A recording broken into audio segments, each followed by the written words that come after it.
Salut les barbus, c'est Turial de Barbu in Game, votre chaîne de présentation de règles, tuto peinture, tuto décor et unboxing. Aujourd'hui on va faire un unboxing présentation de règles, c'est la première fois sur la chaîne où on va parler de Kyudo, la voix de l'arc, qui est un petit jeu fait par Bruno Fadouti et qu'on sort, parce que je crois qu'il y a d'autres auteurs qui sont intégrés dedans.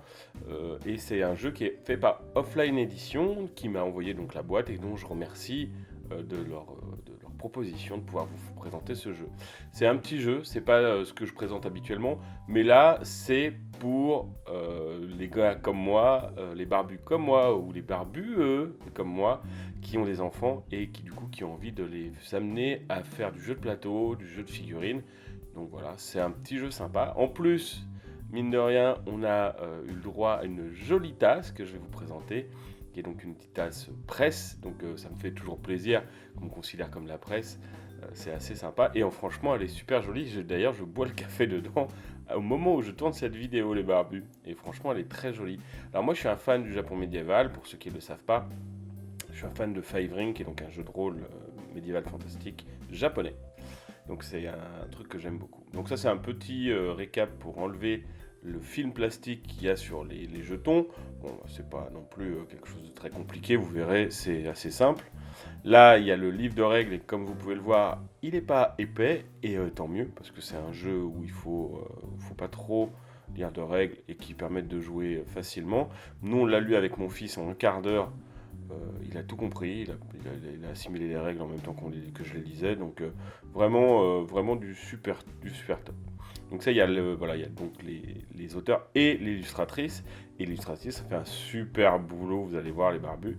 Donc déjà, on a un tapis pour jeter les dés, un petit truc en soie qui est tout joli. Alors pour le tapis au dés, je vous le dis tout de suite, chaque tapis est en édition unique, donc c'est assez rigolo. Ça, c'est les jetons dont on parlait avec le film plastique. Donc il y en a 4 types différents qui permettent en fait de déclencher des petits pouvoirs, tout ça. Là, c'est la flèche qui sert pour le pouvoir spécial du cerf, parce qu'il a un pouvoir spécial, comme tous les personnages d'ailleurs. Donc c'est des pouvoirs, le cerf par exemple, et je dirais le renard, vous pourrez les utiliser en duo. Les autres, ça va être un peu plus difficile de les rentabiliser si vous ne jouez pas au moins à 3. Quoi. Donc c'est un jeu qui joue de 2 à 4 joueurs. Ça joue vite, c'est simple.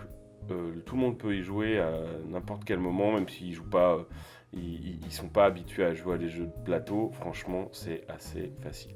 Comme vous avez pu le voir, le tapis de lancer de dés est très très joli. Donc ça, c'est les illustrations. Bah, pareil, je les trouve vraiment magnifiques.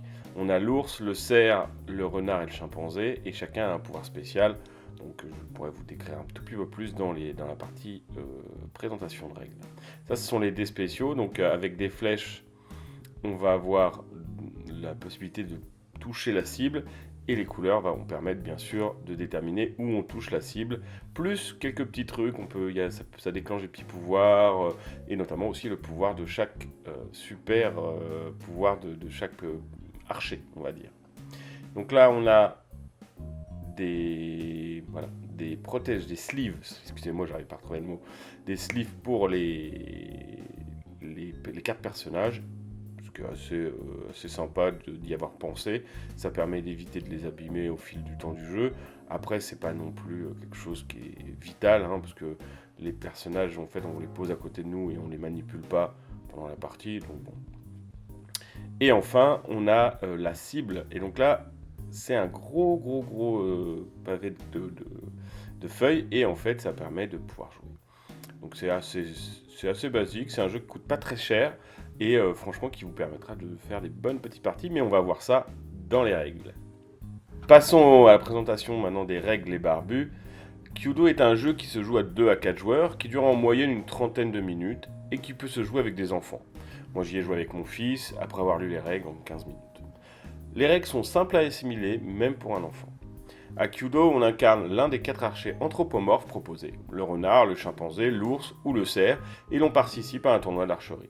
Le but du jeu est de finir sa cible avec le plus de supporters. On en a au départ 20, on peut qu'en perdre, c'est ainsi qu'on peut aussi gagner de façon alternative, éliminer tous les supporters de ses concurrents. Chaque tour, on va lancer 4 dés spéciaux composés de 4 couleurs du jeu et d'une face flèche. Avec ces faces, il va y avoir des combinaisons qui permettront 3 types d'actions.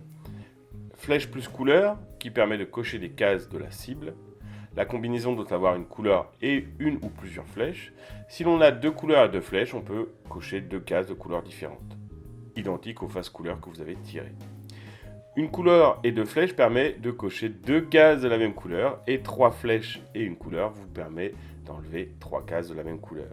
Si vous avez déjà coché toutes les cases d'une couleur, vous allez enlever à chaque adversaire qui n'a pas fermé cette couleur de perdre des spectateurs égal au nombre de bonhommes rayés de la couleur. Vert par exemple, c'est 2 spectateurs par flèche surnuméraire. Dès que des dés de couleurs identiques, avec au moins 2 dés de couleurs identiques, vous allez pouvoir cocher des cases dans les drapeaux de coups exceptionnels. La couleur définit le pouvoir que vous allez gagner en finissant l'une des lignes de la couleur. Par exemple pour le noir, il faut au moins cocher 3 cases pour pouvoir déclencher le pouvoir qui permet de cocher 2 cases dans votre cible. Il existe 4 coups exceptionnels différents ayant chacun un pouvoir unique. 4 couleurs différentes permet de déclencher le pouvoir de votre archer. Chaque archer a son pouvoir unique. Pour pouvoir faire des combinaisons, vous avez le droit à 3 jets de dés. Le premier jet, vous lancez 4 dés. 3 si le pouvoir du chimpanzé a été utilisé. Ensuite, vous relancez le nombre de dés que vous souhaitez. Vous pouvez en garder autant que vous voulez à chaque jet.